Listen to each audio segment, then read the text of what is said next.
Programme de seconde sur le thème vision et image. Alors il y a deux grandes parties. La première concernant la lumière et les spectres de la lumière qu'on a abordé quand même pendant la phase de confinement normalement. Et la deuxième partie concernant notamment la construction de l'image d'un objet vu à travers une lentille et aussi l'étude de l'œil, les différents éléments qui constituent l'œil. Alors on va y revenir en détail. Concernant les spectres, il faut savoir que lorsque on fait passer la lumière à travers ce qu'on appelle un système dispersif, typiquement un prisme, on peut décomposer la lumière et donc on peut obtenir deux types de spectres. Lorsqu'on décompose la lumière issue du soleil, qui est la lumière blanche, on obtient le spectre que vous connaissez bien, à savoir l'arc-en-ciel, c'est-à-dire toutes les couleurs, du violet au rouge. Maintenant, si la lumière est émise par un gaz chaud, par exemple du mercure gazeux, du sodium gazeux, et qu'on décompose cette lumière, on s'aperçoit qu'on obtient ce qu'on appelle un spectre de raie d'émission. Et cette année, justement, à partir de la théorie du modèle particulier de la lumière, on est capable d'expliquer pourquoi il y a des raies lumineuses, ceci étant lié au niveau d'énergie des atomes.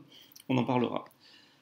Chose très importante à savoir faire aussi, c'est être capable de construire l'image d'un objet à travers une lentille. Alors les lentilles qui sont généralement constituées en verre, comme celles qu'on peut avoir sur les lunettes par exemple. Et alors comment construire graphiquement l'image d'un objet? Alors ça on l'a pas fait. Très rapidement, et on fera une application en fin de fiche pour reprendre la construction. Mais en termes de notation, les objets on va les noter AB. Généralement, voilà, chaque objet va être noté AB. Le point A est situé sur ce qu'on appelle l'axe optique, le trait horizontal, et B, donc on symbolise par une flèche l'objet, B étant l'extrémité de l'objet. La lentille est symbolisée par cette double flèche, et une lentille est caractérisée par ses foyers, c'est-à-dire les points F et F', qu'on va appeler foyer objet et foyer image, tout en sachant que la distance entre le point O, qu'on appelle le centre optique, et chacun des deux foyers, est la même. C'est ce qu'on appelle la distance focale, qui est écrite ici, F'. On ne voit pas très bien, c'est F'. C'est la distance entre un foyer et le point O. Donc, on pourrait très bien formuler la chose différemment en disant que le foyer image est finalement le symétrique du foyer objet par rapport à la lentille. Bon, comment construire donc l'image qu'on va nommer A'B' de l'objet AB? Eh bien, on va tracer trois rayons lumineux qui sont issus de l'objet AB. Alors, trois rayons lumineux particuliers, et on tracera toujours ces rayons-là pour construire l'image de l'objet AB. Un premier rayon lumineux qui passe par le centre optique O, celui-ci n'est pas dévié, donc il traverse la lentille sans être dévié. Un autre qui part parallèlement à l'axe optique et qui, lorsqu'il arrive au niveau de la lentille, est dévié, mais pas n'importe comment. Il est dévié de façon à passer par le foyer image et couper finalement le premier rayon que j'avais tracé en un point. Et on peut tracer le troisième rayon qui est issu de B aussi, du point B, qui passe par le foyer objet, et une fois qu'il arrive sur la lentille, il est dévié de façon à ressortir parallèlement à l'axe optique. Ces trois rayons se coupent en un point, et ce point, ça constitue l'image du point B, donc on va l'appeler B'. Pour trouver l'image A' du point A, il suffit de tracer la perpendiculaire à l'axe optique, et on obtient ainsi l'image de l'objet AB. Et cette image, d'ailleurs, on peut remarquer qu'elle est renversée par rapport à l'objet, c'est-à-dire qu'elle est à l'envers par rapport à l'objet. Ce qui, dans les cas que l'on voit en seconde, et même cette année, sera quasiment toujours le cas. On peut définir donc aussi ce qu'on appelle le grandissement. Alors le grandissement, c'est la lettre gamma. C'est une lettre grecque, encore une fois. Comment on va définir le grandissement dans ce cas particulier-là? Ça va être moins la longueur A'B', donc la longueur de l'image, divisée par la longueur de l'objet. Et généralement, le grandissement est négatif. Autre chose très importante, c'est de connaître les éléments de l'œil. Alors, quels sont les éléments importants de l'œil? Donc, on a ce qu'on appelle la cornée. Donc, la cornée, c'est la couche transparente que l'on a au début, qui laisse passer la lumière, évidemment. Cette lumière traverse la pupille. La pupille, c'est ce que nous, on voit, c'est le disque noir qui est au milieu de notre œil, qui est entouré par l'iris. L'iris, c'est la partie colorée. Quelqu'un qui a les yeux bleus, ça veut dire qu'il a l'iris bleu. Le cristallin qui joue le rôle d'une lentille.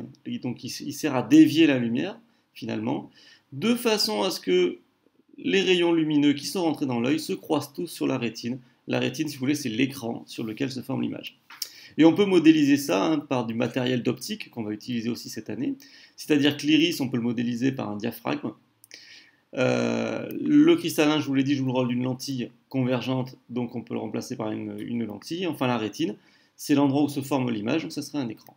Voilà, donc c'est ce qui est important à savoir de la seconde. Alors maintenant, on va essayer un petit peu d'illustrer tout ça en répondant au petit QCM. Alors, le spectre d'émission ci-dessous est celui de la lumière émise par un laser. Ce spectre montre que la lumière du laser se propage en ligne droite, est monochromatique ou est polychromatique. Alors on va dire qu'elle est monochromatique. Pourquoi? Parce qu'on s'aperçoit qu'il n'y a qu'une seule couleur. Mono, une seule couleur. Polychromatique, ça voudrait dire qu'il y a plusieurs couleurs. Là on s'aperçoit bien qu'il n'y a qu'une seule couleur. Donc monochromatique. À chaque rayonnement monochromatique est associé une grandeur, appelée indice de réfraction, longueur d'onde ou longueur de rayonnement. Ça on connaît, on l'a déjà vu. C'est évidemment la longueur d'onde. À chaque rayonnement correspond à un nombre qu'on appelle longueur d'onde. Les rayonnements visibles ont une longueur d'onde comprise dans l'air ou dans le vide. Ben, la comprise entre 400 et 750 ou 400 et 800, hein, on avait vu aussi 400 et 800, ça on le connaît aussi, c'est le domaine hein, du visible. Dans le modèle de l'œil réduit, donc le modèle de l'œil réduit c'est celui-ci, l'écran modélise la pupille, le cristallin ou la rétine. On l'a dit, l'écran ça remplace la rétine. Donc la rétine. Ensuite, quand l'objet est vu nettement par l'œil, son image est sur le cristallin, entre le cristallin et la rétine, sur la rétine. Pour qu'on observe nettement un objet avec notre œil, il faut que l'image se forme sur la rétine. Donc il faut que l'image se forme sur la rétine. La distance focale d'une lentille mince convergente est la distance entre le foyer objet et le foyer image, le centre optique et l'objet, le centre optique et le foyer image. Je vous rappelle que ce qu'on appelle la distance focale, si je reviens au début, c'est la distance entre le foyer objet et le point O, ou alors la distance entre O et F', ces distances étant égales. A'B' est l'image d'un objet AB formé par une lentille mince convergente. La position de l'objet AB, dont l'image A'B' est indiquée sur le schéma, est à l'infini le point objet A étant sur l'axe optique, dans le plan focal objet de la lentille, le point A étant confondu avec F, ou impossible à déterminer. Alors ça, c'est un peu en marge, j'ai envie de dire. On voit ici hein, que l'image se forme au niveau du point F'. Et dans ce cas-là, ça sous-entend que l'objet se situe à l'infini. Ça veut dire quoi un objet est à l'infini? Ça veut dire qu'il a très grande distance de la lentille. Bon, ça c'était un petit peu anecdotique. Et enfin, un grandissement gamma égale moins 2 signifie que l'image est 2 fois moins grande, 2 fois plus grande, ou 2 fois plus grande et renversée. Je vous ai dit hein, que dans les cas qu'on a abordés, l'image est toujours renversée par rapport à l'objet. Et le signe moins, ça veut dire justement que l'image est renversée. Et 2, ça veut dire qu'elle est 2 fois plus grande que l'objet est renversé. Donc, la réponse 3. Bien, maintenant deux petites applications. Deux petites applications importantes. Notamment la première, donc, on vous dit donc un objet AB de 1 cm de hauteur est placé 5 cm devant une lentille mince, convergente, de distance focale F' égale 2 cm, construire l'image A'B' formée par la lentille. Alors ça, il faut savoir le faire. Donc je rappelle, la double flèche, ça correspond à la lentille convergente. F et F', ce sont les foyers objet et foyer image, qui ne sont pas à n'importe quelle distance. Ils se situent à la distance focale, c'est-à-dire à une distance de 2 cm. Je vais le surligner, je vais le repasser en rouge. Il doit être à 2 cm. Il doit y avoir 2 cm entre chaque foyer et la lentille. Alors, là, vous comprenez bien, hein, deux petits carreaux, ça fait 1 cm, donc on a bien 2 cm. Ensuite, on a un objet AB de 1 cm de hauteur à 5 cm de la lentille. Donc 5 cm, 3, 4, 5, on est bien ici. Et il mesure 1 cm de hauteur. Comment construire l'image? Eh bien, on va tracer les fameux rayons qu'il faut être capable de tracer. Alors, les rayons, il y a le premier rayon issu de B, on sait qu'il passe par le foyer, par le centre optique, sans être dévié. C'est le seul rayon qui n'est pas dévié. Donc je vais le faire. Deuxième rayon que l'on va tracer, toujours issu du point B, c'est celui qui part parallèlement à l'axe optique jusqu'à la lentille.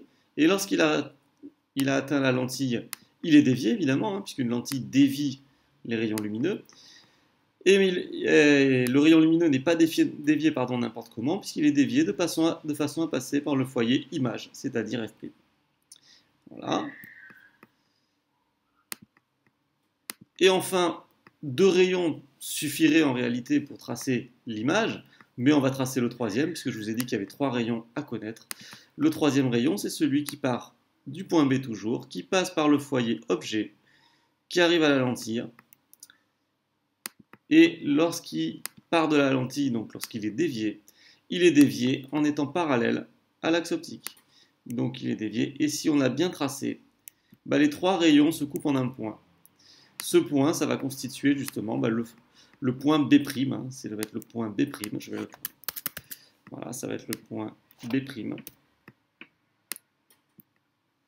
Ce point-là, ça sera donc le point B'.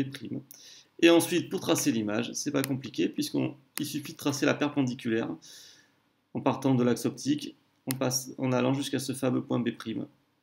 Voilà, et on arrive et on trace donc l'image. Voilà.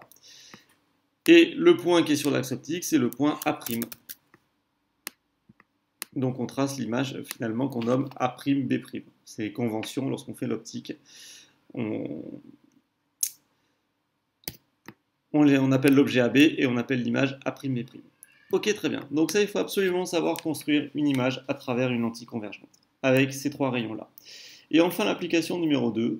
Donc là, c'est une application directe de la formule du grandissement, puisqu'on vous dit qu'une lentille mince convergente donne d'un objet réel AB de 3 cm de hauteur, orienté vers le haut, une image réelle A'B' de 12 cm de hauteur, exprimer et calculer le grandissement. Donc le grandissement... Alors je vous l'ai dit, hein, le grandissement, c'est une lettre particulière, c'est la lettre gamma. Alors c'est cette lettre-là, donc le grandissement gamma.